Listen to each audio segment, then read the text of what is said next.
વધુ પ્રાચીન ઇતિહાસ અને ચમત્કારો માટે પ્રસિદ્ધ છે. રાયણના ઝાડ નીચે પ્રગટાવેલા માતાજીના પરચાઓ આજે પણ હજારો ભક્તોની અખૂટ વિશ્વાસ જગાવે છે. દર પૂનમ, રવિવાર અને ખાસ ઉત્સવો દરમિયાન અહીં વિશાળ મેળાઓ ભરાય છે, જ્યાં ભક્તો આશીર્વાદ માટે ઉમટી પડે છે. સતી માતાનો ઇતિહાસ સિંધ પ્રદેશથી શરૂ થાય છે. કહેવાય છે કે માતાજી રિસાઈને પાટણમાં વસી ગયા હતા.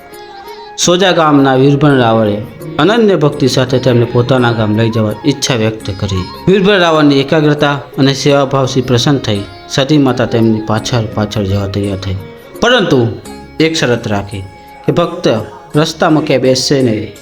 જો બેસે તો માતાજી તે સ્થાનમાં જ વાસ કરશે. વીરભણ રાવળ પાટણથી પોતાના ગામ તરફ આગળ વધ્યા અને તેમની પાછળ સતી માતા યાત્રા કરી રહી હતી. તે સમયે પાટણથી કલોલ જવાના માર્ગમાં વિસનગર અને કડા ગામમાં આવતા હતા. માર્ગમાં થાકી જતા વીરભણ રાવળે કડા ગામની નજીક એક સૂકા રાયણ ઝાડ નીચે આરામ કરવા બેસી ગયા. આ જ સમયે આકાશવાણી દ્વારા સંદેશ મળે કે સતી માતા હવે તે સ્થાનથી આગળ નહીં વધે. વીરભણે માતાજીના પાત્રને રાયણના ઝાડ નીચે સ્થિર કરીને પોતાના ગામ તરફ વળ્યા, પરંતુ તેઓ રોજ પાછા આવીને માતાજીની આરાધના કરતા રહ્યા. કડા ગામના તે સમયના મુખીને આ ઘટના માન્ય ન લાગતા તેમણે પ્રતિનિધિ તરીકે માતાજીને દીકરાના આશીર્વાદની માગણી કરી. પોતાની 50 વર્ષની ઉંમરે સંતાન ન હોય તે વાત જણાવી મુખીને ચમત્કાર માટે વિનંતી કરી.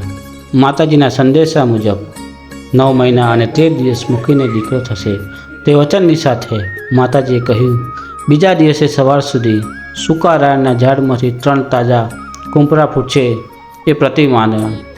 બીજા દિવસે સવારે ગામવાસીઓએ જોયું કે ઝાડની નવી કુંપરો ફૂટેલી હતી અને પછી સમયસર મુખીના દીકરાનો જન્મ થયો.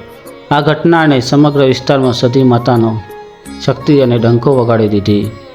ટ્રસ્ટ દ્વારા કહેવામાં આવ્યું કે અહીં વર્ષો જૂની પરંપરા મુજબ દર જન્માષ્ટમી અને દર આઠમના દિવસે ભવ્ય મેળો યોજાશે.